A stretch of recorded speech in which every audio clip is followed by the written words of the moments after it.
Bonjour Marie-Agnès Massonneau. Bonjour. Donc vous êtes salariée d'Elior de la centrale de Civaux, donc femme de ménage pour ces locaux. Et bonjour Sébastien Roumet. Bonjour. Donc vous êtes élu et militant CGT de la centrale de Civaux également. Bonjour à vous deux. Bonjour. Marie-Agnès, vous êtes donc salariée d'Elior, je le disais, vous vous occupez de l'entretien des locaux de la centrale.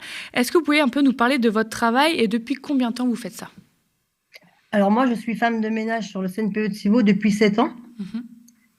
Et moi, mon travail consiste à nettoyer tous les bâtiments tertiaires, donc tous les bureaux, tous les couloirs, avec ce qui implique la pénibilité, hein, toujours les mêmes gestes répétitifs, le temps de travail.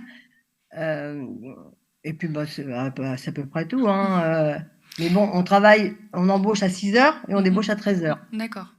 Alors, j'ai un peu parlé de votre histoire à l'instant. Est-ce que vous pouvez nous raconter l'ambiance sur place depuis le début, comment c'est né, etc. Alors l'ambiance est très bonne parce que donc on est un collectif, comme vous pouvez l'avoir dit, et ce collectif il est soudé, mais soudé grâce à la CGT de Civaux qui nous épaule depuis le début, qui est toujours là avec nous, qui nous a mis en place une caisse donc de solidarité pour nous aider à pallier au manque pour la grève. Sinon, il faut être honnête, on n'aurait jamais tenu 5 semaines et peut-être voir plus, puisqu'on ne sait pas trop encore ce qu'on va devenir. Sébastien, donc justement, vous êtes élu et militant CGT. Marie-Agnès vient de parler de la CGT. Est-ce que vous aussi, vous pouvez nous raconter un peu l'ambiance sur place depuis le début et comment c'est né aussi de votre côté? Oui, bah, alors déjà, je tiens juste pour rectifier, on dit Marie-Agnès disait grâce à la CGT, mais en fait, la CGT, c'est aussi elle, parce que il y a aussi des syndiqués CGT, même si elles sont pas syndiquées, comme on dit, la CGT, c'est toi qui l'as fait. Donc c'est vraiment une affaire de collectif. Et en fait, ça part du fait que au local syndical, on avait souvent affaire notamment aux salariés qui étaient en charge du nettoyage, avec tous les changements de contrat qu'il peut y avoir tous les 3 4 5 ans. On est attentif en fait à ce que les contrats soient repris dans les règles et dans de bonnes conditions. Et on voyait bien qu'il y avait une situation qui se dégradait. Et notre rôle en fait, ça a été simplement de mettre en forme le ras-le-bol, de faire en sorte que un collectif se crée pour qu'elles puissent faire entendre leurs revendications. Et après, on apporte simplement, en fait, au final, notre expérience militante qu'on a tous les uns les autres au service, en fait, du collectif. Euh, voilà, enfin, du collectif qu'elles ont créé elles-mêmes, en fait, au final. J'ai entendu dire, oui, qu'il y avait un gros soutien local, hein, parce que bon, on n'est pas loin de Poitiers, on est quand même dans une moyenne ville. Qu'est-ce que vous pouvez nous en dire là-dessus? Eh ben, en fait, dès le départ, en fait, on a créé une caisse de solidarité parce que déjà qu'il y a des salaires qui sont pas élevés, faire 1 ou 2 journées de grève, ça devient vite compliqué à la fin du mois, sachant que les salaires sont au SMIC où on a regardé un peu plus d'1% au-dessus du SMIC. Donc, vous vous doutez bien qu'avec 2 jours de grève, tout de suite le frigo il se remplit plus à la fin du mois. Et donc, on a mis cette caisse de solidarité en place. La première surprise qu'on a eue, c'est qu'elle a d'abord été partagée sur le site et de nombreux collègues ont participé. Donc ça a déjà permis de remonter aussi le moral de tout le monde, de se dire en fait c'est pas des travailleurs de l'ombre, c'est des gens que les gens sont attachés en fait à ces personnes-là. Et puis on l'a partagé aussi à l'extérieur, donc on a de nombreux syndicats CGT, notre fédération aussi, Mine Énergie, qui a participé. Enfin, il y a eu une participation militante, et on se retrouve là actuellement avec par exemple une restauratrice qui habite à Lussac-les-Châteaux, le Temps des Cerises, je la cite, hein, qui organise par exemple samedi soir, jour de mobilisation contre les retraites, qui organise samedi soir en fait son restaurant. L'intégralité de ses recettes sera reversée à la caisse de grève pour les soutenir. Il y a aussi des artisans à droite à gauche qui, sur les marchés, ils vont se servir de la journée de samedi pour alimenter en fait leur caisse de grève. Donc c'est vraiment quelque chose qui devient populaire. On a l'appui de la presse locale aussi qui nous fait un beau travail de relais, ce qui fait que voilà, c'est des métiers souvent délaissés, mais qui sont essentiels. Et il y a un soutien, il y a un soutien des gens et au-delà des collègues aussi de la population autour du site. Marie-Agnès, quelle était votre réaction avec vous et vos collègues quand vous avez vu cet énorme soutien local? Ah, ça nous donne beaucoup de courage, énormément de courage, et puis ça fait chaud au cœur quelque part. Au moins on est aidé et puis épaulé par certaines personnes. Qu'est-ce qui a fait le déclic de se mettre en grève après toutes ces années un peu isolées les unes des autres? Quelles ont été les actions aussi mises en place, hein, je parlais des chariots, etc. Qu'est-ce qui a été mis en place à ce niveau-là? Vas-y. Pardon. Non. En fait, le déclic, c'est vraiment le fait, il y a une reprise de contrat qui s'est fait. C'était ISS avant, voilà, qui était une entreprise qui s'intéressait elle pas du tout à ses salariés. Donc il y avait ISS, il y a eu une reprise de contrat, et à chaque reprise de contrat, en fait, les salaires ne bougent pas, augmentent pas, malgré le coût de la vie qui, surtout ces dernières années, qui est en progression. Il y avait toujours pas de matériel adéquat pour travailler. L'exemple même, c'est que à travailler avec des chaussures de sécurité qui étaient complètement esquintées, donc limite comme les gilets jaunes sur le prix de l'essence, là ça part sur des paires de chaussures de sécurité quelque part. Et derrière, en fait, en détricotant tout ça, en fait, on a mis sur la table tout un tas de revendications qui étaient légitimes. Et les revendications, on a parlé du côté salarial, mais elles touchent aussi tout ce qui est organisation du travail et conditions de travail. Donc, on parlait des chaussures de sécurité, mais on a été obligé de mettre dans les cahiers de revendication qu'il fallait avoir des EPI. On avait une collègue qui travaillait avec des chaussures de sécurité, dont on voyait la semelle métallique qui sortait. Enfin, travailler 8 heures à faire le ménage, à soulever des choses, à faire des gestes répétitifs avec ce genre de matériel, forcément, ça génère de la colère, quoi. Je le disais, Elior, refusez vos revendications salariales, surtout celles au niveau du salaire. Forcément, les gens peuvent être habitués aux grèves, aux volontés de meilleurs salaires. Est-ce que vous pouvez nous expliquer la nécessité de ces revendications au niveau du salaire? Marie-Agnès, peut-être. Je ne sais plus quoi dire. Vas-y.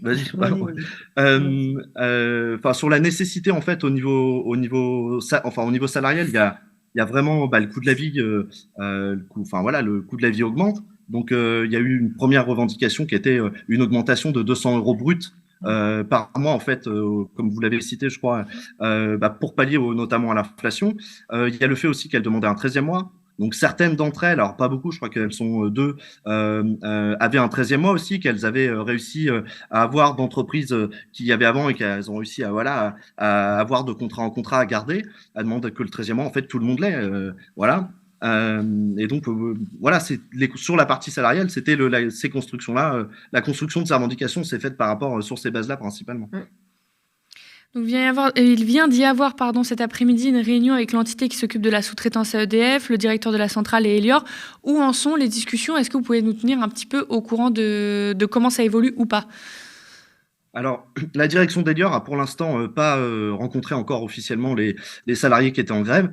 Alors là, c'est rare que je dise ça, mais grâce à la direction du site d'EDF, qui est pareil, qui est un peu estomaqué de la situation, mais qui est pas directement donneur d'ordre en fait de cette entreprise-là. C'est une autre entité d'EDF. Je vous passe les organigrammes tentaculaires dont seul EDF a le secret, comme on dit. Mais du coup, le directeur de la centrale en fait a pris sur lui, a voulu en fait mettre les acteurs autour de la table pour pouvoir trouver une porte de sortie et que la direction d'Elior en fait se mette enfin à négocier quelque chose, à proposer quelque chose pour sortir de cette situation, parce que clairement sur le site, vous vous doutez bien que le ménage n'est pas fait sur un site où vous avez 1 500 personnes tous les jours, ça se dégrade vite. Je vous passe l'état des sanitaires, des poubelles, etc. Enfin, donc la direction de l'entreprise a envie que ça cesse en fait. Justement, vous avez quels échanges et retours avec la direction EDF ou Elior? Pour l'instant, c'est à Mouline du coup? Pour l'instant, il y a des propositions qui seront faites demain matin. Qui seront faites par la direction d'Elior aux salariés grévistes. Nous, de ce qu'on en a vu, c'est que clairement, on n'est pas à la hauteur des revendications qui sont demandées, mais ça, seul le personnel en grève décidera de si ça répond ou pas à leurs revendications et si la grève doit cesser ou si elle doit se poursuivre pour obtenir quelque chose qui soit décent, quoi. Quel problème, justement, parce que j'ai l'impression que le fond du sujet, c'est ça, quel problème ça pose d'être hors de l'entreprise EDF, d'être en sous-traitance? Nous, c'est vrai qu'on préférerait faire partie d'EDF. Forcément, il y a plus d'avantages, certes, mais c'est pas une chose qu'on peut espérer rapidement. Et ça pose le souci que les contrats soient en fait, on est obligé de se battre tous les 3 4 ans pour récupérer, garder son ancienneté, pour avoir, c'est pas fixe en fait, c'est toutes les entreprises sous-traitantes sur la centrale en fait régulièrement. Nous on les voit, les salariés viennent nous voir parce que les contrats sont re-signés en fait, et donc ça génère une situation qui est instable. C'est-à-dire que peut-être par exemple aujourd'hui on peut être dans une entreprise, une grosse société qui voilà où va y avoir des conditions sociales qui sont correctes, et demain le contrat va être vendu au moins 10 ans à une entreprise qui n'a pas du tout les mêmes manières de procéder. Donc c'est toutes ces difficultés-là, et en fait ça génère de la précarité. Un des constats directs, c'est au niveau de la progression salariale, par exemple. On regardait des collègues qui sont en grève là, qui ont plus de 30 ans d'expérience, elles étaient là à la construction du site. Les premiers coups de pelleteuse sur le site, elles étaient présentes. Elles étaient au SMIC à l'époque, aujourd'hui elles sont au SMIC, et ça fait 30 ans. Et donc ça, c'est une conséquence directe en fait de cette sous-traitance. Et c'est clair que nous, une des premières revendications qu'on a en fait, et qu'une grande revendication de la CGT, c'est qu'en fait elle fasse partie d'EDF, que ce soit pas de la sous-traitance. Les bâtiments, ils sont là, il faut des personnes pour faire l'entretien de ces bâtiments. EDF a qu'à les embaucher. Les bâtiments vont pas partir demain, il n'y a pas besoin de prendre une sous-traitance, une prestation pour ça, quoi. Marie-Agnès, vous êtes dans quel état d'esprit? Est-ce que là, c'est on va pas lâcher le morceau? Tout à fait. Tout à fait. Le combat continue. Et vu l'entente qu'on a dans le collectif, et puis comme je vous redis, épaulé avec des gens qui sont super, on est vraiment dans l'optique conviviale, et la lutte continue. C'est vrai que, dernière question, il y a quelques années, en 2020-2021, pendant la période du Covid, on parlait énormément de vos métiers. Vous étiez les premières de cordée, vous étiez applaudis à 20h. Est-ce que vous avez déjà beaucoup souffert de cette période? Est-ce que vous pouvez nous en parler là 3 ans après? Ah oui, nous, c'est vrai, effectivement, sur le site, nous, on était les premières à être là pour désinfecter et tout. Et il faut savoir que nous, à cette époque-là, c'était donc la société ISS. Et c'est les primes Covid que certaines personnes ont pu octroyer dans certains domaines. Nous, on n'a rien eu. Nous, on n'a rien eu. Ils nous ont quand même, si félicités, ils nous ont demandé de nous applaudir. Voilà ce qu'on a eu comme remerciement.